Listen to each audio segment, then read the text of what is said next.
Hello there everyone, Mediocre Otaku here, and today I wanted to talk about Dragon Ball Super episode 130 and why I did not care for that episode at all, and how it kind of killed my hype for the final episode. Um, and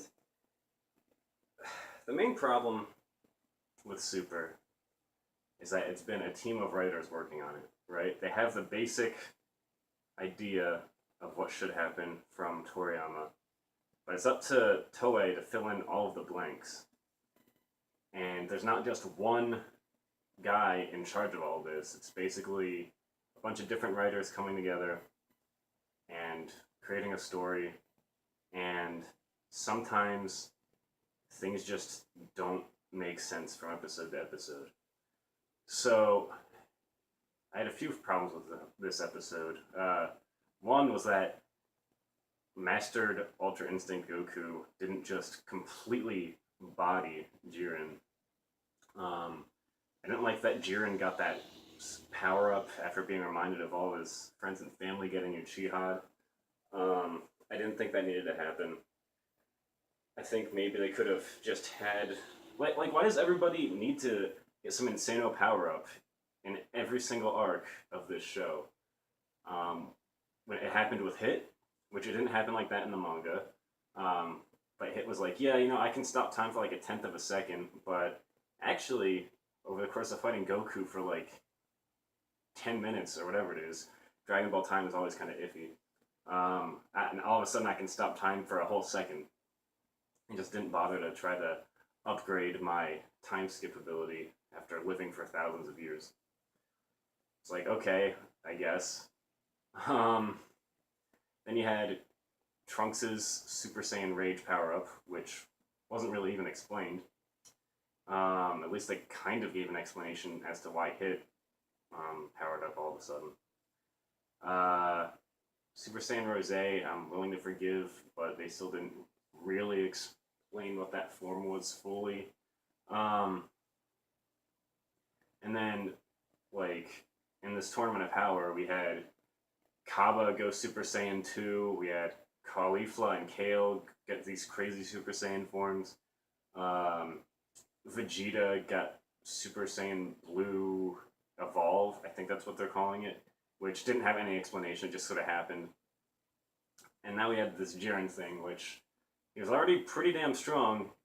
Uh, it seemed like he was already kind of going all out, but he got even stronger.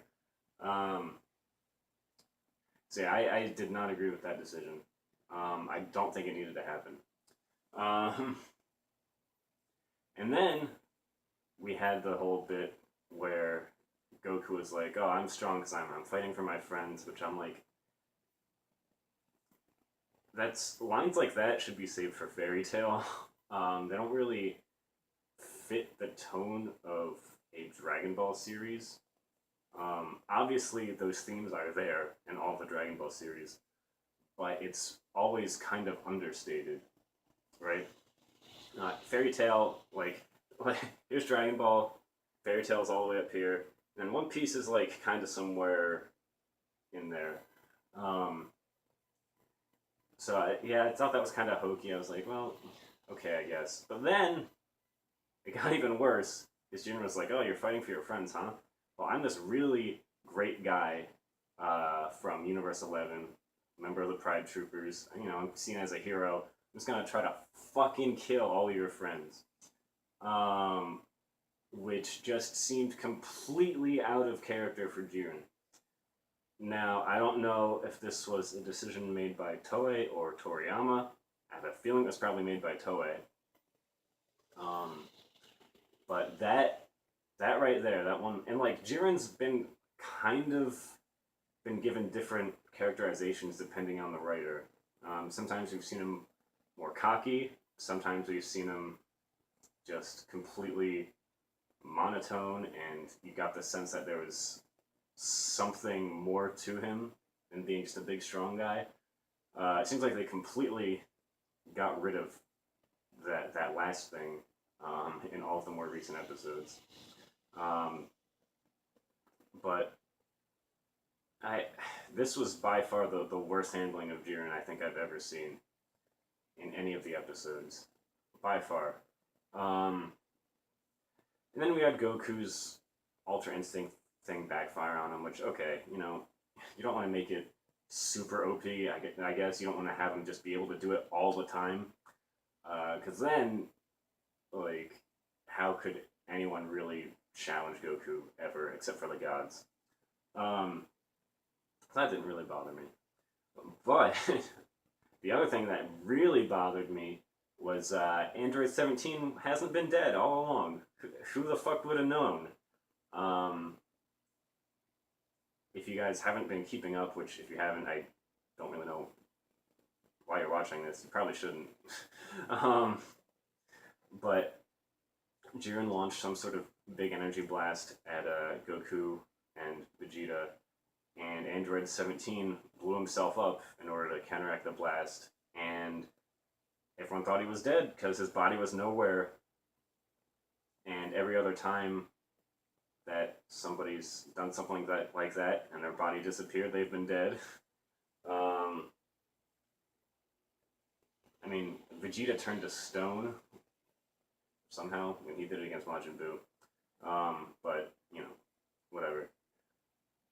The fact that 17's body was gone and, like, they didn't even show him coming out of any rubble or anything, he just sort of showed up and they didn't give any explanation as to where he was for the past like 3 episodes, I think. That really bothered me. Um, and again, we're getting into this fairy tale situation, which I do like fairy tale. Don't get me wrong. I acknowledge the issues that it has. Um, and these are the issues that are being carried over into Dragon Ball Z, where 17 had this big sacrifice thing, which the sacrifice itself wasn't handled very well, I might add. It wasn't really clear that he blew himself up when it happened. They had to explain it after the fact. Um, but I'll note he's good. Don't worry about it. And it's not like it's Dragon Ball, right? Even if he did blow himself up, he could just get wished back. Um, so it just makes his sacrifice feel wasted. Because it was like this big moment of redemption for him. Because we haven't, no one's really seen this guy for like 12, 13 years, right? Um, but nope, he's he's still kicking. Um, the positive of this episode was that both of the animators, Naoki Tate did the first half. I don't know who did the second half. I just know Naoki Tate's style very well. It's very much his own style.